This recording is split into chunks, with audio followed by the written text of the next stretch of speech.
Hello everyone, my name is Gunjan Singh. Welcome to my channel Hindi सागर।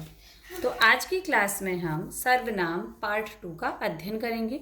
उस दिन हमने सर्वनाम पार्ट 1 का अध्ययन किया था और उसमें हमने सर्वनाम की डेफिनेशन को जाना था, उसके भेद के बारे में जाना था और सर्वनाम के 2 भेद के बारे में हमने डिस्क्रिप्टिव रूप से पढ़ा था। तो आइए आज हम शुरू करते हैं। तो हमारा जो थर्ड सर्वनाम आता है वो आता है अनिश्चयवाचक सर्वनाम। उससे पहले हम एक बार सारे सर्वनाम को देख लेते हैं। तो सर्वनाम के हमने जो भेद बताए थे वो होते हैं 6। कितने भेद होते हैं सर्वनाम के? 6। पहला होता है पुरुषवाचक सर्वनाम, दूसरा होता है निश्चयवाचक सर्वनाम, तीसरा होता है अनिश्चयवाचक सर्वनाम, चौथा होता है संबंधवाचक सर्वनाम, पांचवा होता है हमारा प्रश्नवाचक सर्वनाम और छठा होता है हमारा निजवाचक सर्वनाम। अब उस दिन की क्लास में हमने पुरुषवाचक सर्वनाम और निश्चयवाचक सर्वनाम को कंप्लीट किया था। तो आइए आज शुरू करते हैं हम अनिश्चयवाचक सर्वनाम। तो सबसे पहले हम जानेंगे कि अनिश्चयवाचक सर्वनाम क्या होता है। अब इसके नाम से ही हमें पता चल रहा है कि कुछ भी निश्चित नहीं होगा। तो जिन सर्वनाम से किसी निश्चित वस्तु का बोध नहीं होता उन्हें अनिश्चयवाचक सर्वनाम कहते हैं।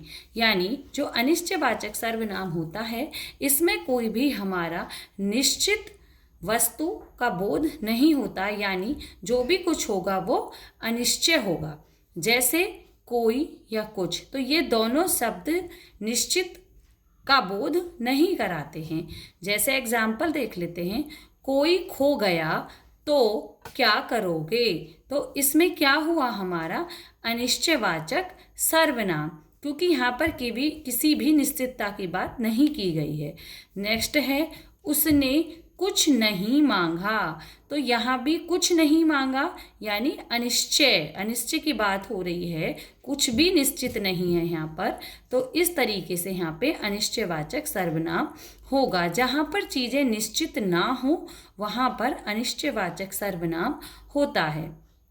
तो इसमें किस प्रकार के शब्द मिलते हैं हमें? जैसे कोई, कुछ, इस तरीके के हमें शब्द यहाँ पर मिल जाते हैं। अब शब्द देख लेते हैं। जैसे इसमें इनसे अलग ये भी हो जाता है, कुछ ना कुछ, कोई ना कोई, सब कुछ, हर कोई आदि शब्द आ जाते हैं। कौन से शब्द होते हैं इसमें? कोई, कुछ, कुछ ना कुछ, कोई ना कोई, यानी ऐसे शब्द जिससे किसी हमें निश्चित स्थिति का पता नहीं चल रहा है। नेक्स्ट आता है हमारा संबंधवाचक सर्वनाम। तो नेक्स्ट क्या आता है हमारा? संबंधवाचक सर्वनाम। तो संबंधवाचक सर्वनाम में क्या आता है? जिस सर्वनाम से किसी दूसरे सर्वनाम या संज्ञा से संबंध स्थापित किया जाए। नाम से ही पता चल रहा है कि संबंध की बात हो रही है, यानी ऐसे सर्वनाम शब्द जिससे किसी या तो सर्वनाम या फिर संज्ञा के साथ संबंध स्थापित हो जाए, इसमें इस प्रकार के शब्द आते हैं। जैसे जो, सो। अब एग्जाम्पल देखिए, जो बोएगा सो काटेगा। तो इसमें एक संबंध स्थापित हो गया कि जिसने जैसा बोया वो वैसा ही काटेगा। तो यहाँ पर हमें क्या दिख रहा है कि यहाँ पर किसी संबंध की बात हो रही है कि जिसने जैसा करा वैसा भरेगा। नेक्स्ट है जो करेगा वह भरेगा। तो इस तरीके से संबंधवाचक में इस तरीके के शब्दों का प्रयोग होता है। मेनली यही इसमें शब्द होते हैं, जो और सो। जहाँ पर भी आपको ये शब्द मिल जाएं और एक संबंध स्थापित हो रहा हो वहाँ पर संबंधवाचक सर्वनाम होता है। उसके बाद आता है हमारा प्रश्नवाचक सर्वनाम। कौन सा आता है हमारा? प्रश्नवाचक सर्वनाम। प्रश्न करने के लिए प्रयुक्त होने वाले सर्वनाम शब्दों को प्रश्नवाचक सर्वनाम कहते हैं। यानी प्रश्नवाचक सर्वनाम का मतलब है कि जहाँ पर क्वेश्चन पुट अप हो रहा हो, जहाँ पर कौन, क्या से क्वेश्चन किए जा रहे हों, वही हमारा प्रश्नवाचक सर्वनाम होगा। जैसे कौन आया था, तो इसमें हमने प्रश्न क्या किया कि कौन आया था। तो प्रश्न किससे हुआ? कौन। आज क्या खाया था। तो हमने यहाँ भी क्वेश्चन पूछा और यहाँ भी क्वेश्चन पूछा। इसमें हमने क्वेश्चन पूछा कौन से और इसमें हमने क्वेश्चन पूछा क्या से। यहाँ यानी जहाँ भी क्वेश्चंस पूछे जाएं वहाँ पर प्रश्नवाचक सर्वनाम होता है। इसके मेन शब्द होते हैं यानी कौन और क्या। इन दोनों शब्दों से जहाँ पर क्वेश्चन बनते हैं, प्रश्न बनते हैं, वो प्रश्नवाचक सर्वनाम होता है। अब आगे देखते हैं निजवाचक सर्वनाम। अब कौन सा सर्वनाम आता है? निजवाचक सर्वनाम, यानी जो सर्वनाम तीनों पुरुषों में निजित्व का बोध कराएं, निजित्व यानी प्रेजेंट स्थिति का बोध कराएं, उसे हम निजवाचक सर्वनाम कहते हैं। एग्जाम्पल क्या है इसका? यह खाना मैं आप खा लूँगा, यानी यहाँ पर वक्ता खुद से काम करे अपना, उसे हम निजवाचक सर्वनाम कहते हैं। यानी जो सर्वनाम तीनों पुरुषों में निजित्व का बोध कराए उसे निजवाचक सर्वनाम कहते हैं, यानी वो अपना काम खुद से करे।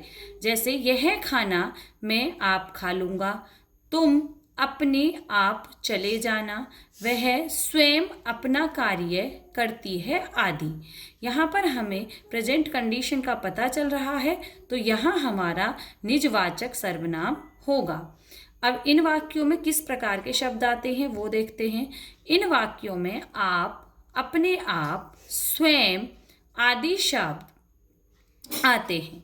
कौन से शब्द आते हैं इसमें? आप, अपने आप, स्वयं आदि शब्दों का प्रयोग किया जाता है।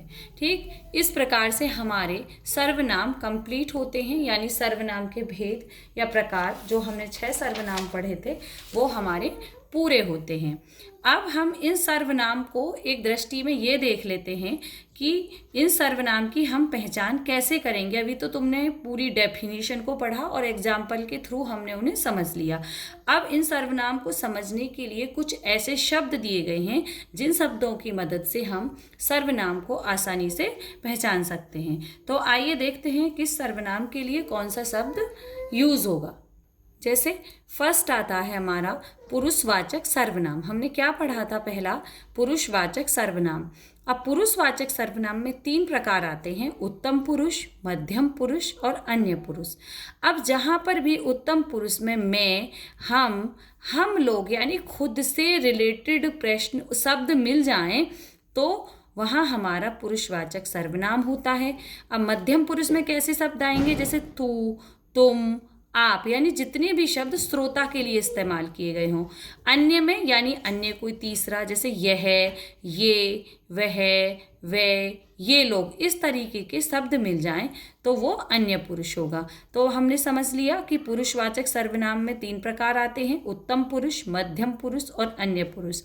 उत्तम पुरुष में कौन से शब्द आएंगे? मैं, हम लोग यानी अपने बारे में। मध्यम पुरुष में श्रोता के बारे में, तू, तुम, आप आदि शब्द। अन्य पुरुष में ये, वे, वह, ये लोग, वो लोग, यानी अन्य कोई तीसरा। उसके बाद आता है दूसरा हमारा निश्चयवाचक। अब हम निश्चयवाचक सर्वनाम की पहचान कैसे करेंगे?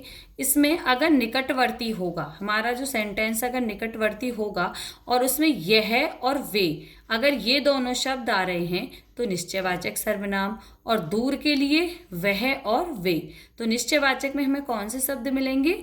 यह, वे, वह, वे। इन शब्दों से बहुत अच्छे से सर्वनाम हम पहचान लेते हैं। उसके बाद आता है अनिश्चयवाचक। तो अनिश्चयवाचक सर्वनाम से हमें कैसे शब्द मिलेंगे उसमें? यानी अगर कोई प्राणी बोधक है, यानी किसी व्यक्ति की बात हो रही है तो वहाँ पर शब्द मिलेगा कोई। अगर किसी वस्तु की बात हो रही है तो वहाँ शब्द मिलेगा कुछ। तो यानी अनिश्चयवाचक में तो शब्द से ही पता चल रहा है कि कुछ भी निश्चित नहीं होगा, और निश्चयवाचक में सब कुछ निश्चित होगा। लेकिन फिर भी इनको शब्दों को याद रखेंगे ताकि पहचानने में आसानी हो। तो अनिश्चयवाचक में क्या होगा? कोई और कुछ। निश्चयवाचक में कौन से शब्द होंगे? यह, वे, वह, वे। पुरुषवाचक में क्या होगा? मैं, हम लोग। मध्यम के लिए तू, तुम, आप। अन्य के लिए यह, ये, वह, वे, ये लोग। इस तरीके से हमें शब्द याद रखने पड़ेंगे। उसके बाद हम देखते हैं प्रश्नवाचक संबंधवाचक सर्वनाम। तो जो संबंधवाचक सर्वनाम होगा उसमें जो और सो से संबंध स्थापित किया जाएगा, यानी जो भी संबंध वहां आपको दिखाई देगा उसमें जो और सो इन दोनों शब्दों का इस्तेमाल होगा। तो हमें संबंधवाचक में क्या याद रखना है, जहां पर भी जो और सो शब्द दिखाई दे वो संबंधवाचक सर्वनाम होता है। उसके बाद प्रश्नवाचक, आसानी से जानते हैं कहीं भी प्रश्न पूछा जाए वहां प्रश्नवाचक सर्वनाम, लेकिन इसमें शब्द कैसे आएंगे, अगर प्राणी बोधक है तो ज्यादातर शब्द मिलेंगे कौन, या तो कौन मिलेगा या कौन कौन। अगर 2 बार रिपीट हो रहा है तो भी प्रश्नवाचक सर्वनाम ही होगा, कौन और कौन कौन। और वस्तु बोधक के लिए क्या और क्या क्या। तो क्या आएगा इसमें, कौन और कौन कौन, क्या और क्या क्या। उसके बाद आता है हमारा सबसे लास्ट में निजवाचक सर्वनाम। तो निजवाचक सर्वनाम में कैसे शब्द मिलेंगे, आप, अपने, अपने आप, स्वतः, स्वयं, खुद आदि, यानी निजवाचक में यानी खुद से किसी काम को करना। तो इस तरीके से ये शब्द सर्वनाम से रिलेटेड होते हैं, जिन्हें हमें याद करने से सर्वनाम को पहचानने में आसानी होती है। आशा है कि आज की क्लास भी आपको अच्छी लगी होगी। अगर आपको क्लासेस पसंद आती हैं तो प्लीज़ लाइक और सब्सक्राइब ज़रूर कर दीजिएगा। अगर कोई क्वेरी है तो मुझे कमेंट बॉक्स में लिखकर ज़रूर बताएं।